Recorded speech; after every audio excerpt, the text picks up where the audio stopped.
Guru Brahma, Guru Vishnu, Guru Devo Maheshwara, Guru Sakshat Parabrahma, Tasmai Shri Guruve Namaha. Om Bhavatapa Pranashinne Ananda Ghanamurte Jnana Bhakti Pradayinne Matastubhyam Namo Namaha. Jai Ma. One more incident that happened in Bhimpura Ashram. I'm always saying that, it's a very potent land. And when we go for Sanyam Saptah, there are lots of experiences that one goes through. Now, it was meditation time, which is from 8 to 9 in the morning and 3 to 4. So this 8 to 9 meditation time, I was sitting and meditating. We were all in Dhyan. Ashok Baba was also there. And lots of other Mahatmas are there. So once the meditation was going on, I turned around to see on my right. And what do I see? There was a plastic chair on which one Muni was sitting. He was, covering his face with a blanket. Very rough kind of a blanket which you get, kind of Kulu Manali types, where you get those kind of very rough blanket. And he was sitting with his legs up like this on the chair. And he had covered half his face with the blanket and he was looking at me. And I looked at him and then I turned my face and I went back and he wasn't there. So I said, all these Munis, Rishi Munis, everybody, they are present. All these entities are present. Sometimes like you see them and sometimes you don't. So every time what was happening is when the Sanyam was going on and the meditation would be over, we would have some experiences and we would see some entities and things like that. So once it gets over, then I would go to Baba and tell him, "Arey, maine to aaj ye dekha aur wo dekha," to all that I saw him today and I saw Muni next to me and all that.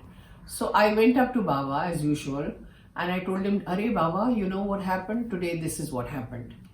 So he says, "Didi, I really have to tell you this, that you saw one Muni next to you, but today I don't know what Ma's Leela was. There was a Rishi Muni standing next to everybody in the pandal.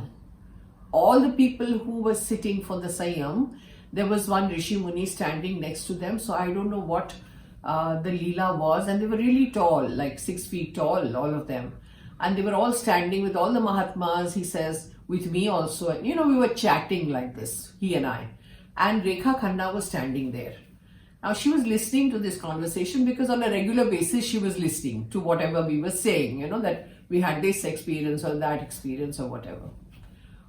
Now she heard all this and she was very upset. So she ran to her room.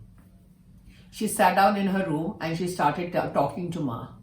In Bhimpura Ashram, she's got her permanent room and I have my permanent room. So she went there, sat over there and started telling Ma that, "Ma, what is this? And every time I'm there, you give experiences and all these lovely things happen to everybody around me and they're always talking about it, but you've never given me an experience like this. Why? Why have you deprived me? Even I want an experience, and why is it that you don't give anything to me?" So this was the kind of prayer she was doing to Ma and complaining and saying, I want an experience, So that got over that day. Now next morning, there is a Hare Krishna Mandir outside our gate, in Bhimpura Ashram. So there is a lovely sadhu who does beautiful Shringar of Radha Rani and Krishna over there, So every morning at 6 o'clock is Aarti time, where he finishes his Shringar and does the beautiful Aarti on Radha Krishna and, lots of devotees go there. And so Rekha and her daughter-in-law were there, So both of them went for the Aarti at 6 in the morning. They generally do. They're very close to this sadhu over there. So they went there for the Aarti, and from there what happens is you can see a banyan tree, Vadavriksha jo apne ashram mein hai, wahan se bahar se you can see the Narmada flowing and you can see this banyan tree over there. And it's a beautiful view, where the Narmada is flowing and you see the Vatavriksha and there's a little balcony kind of thing. So you see all that from this Radha Rani Mandir. So she says, "Oh, what a lovely view. Let me click some pictures." So she and her daughter-in-law both started clicking. Okay, they must have taken a couple of pictures and whatever. And then once you click the pictures, you just shut your camera and you do your regular work. We come back to Bombay. When we come back, I get a call from her at 5 o'clock in the morning or something like that. And she says, what are you doing? Are you awake? I said, yeah, I'm awake every day, you know that. So she says, I have some pictures that I want to send you. And tell me, what do you think this is? It was like suspense. So I said, yeah, sure, send them. So she sent them to me on WhatsApp. And it was the most amazing sight. The first picture shows the banyan tree and the Narmada flowing and the balcony view, okay, which she took, the first picture.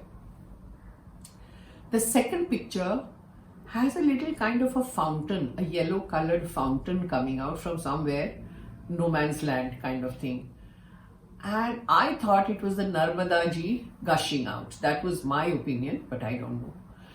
And the third picture, you'll find Ma standing in her complete glory. Magnificent, you know, it was the whole figure of Ma standing over there. And I got the goose flesh, you know. I said, oh my God. And she prayed and see the result, you know.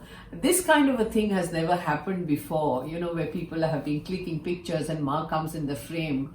It has never happened. So this is a very rare photograph, which this whole incident is in my book also, In Love with the Divine Mother, Shree Shree Ma Anandamayee. It is in that book also. I have mentioned this incident, but I'm narrating it to you. And I'm trying to attach these photographs to show you all the three pictures. So have a look again and see the magnificence of Ma. Thank you, Jai Ma. Comment. Thank you. Om Bhavatapa Pranashinne Ananda Ghanamurtaye Jnana Bhakti Pradayine Matastubhyam Namo Namaha. Jai Ma.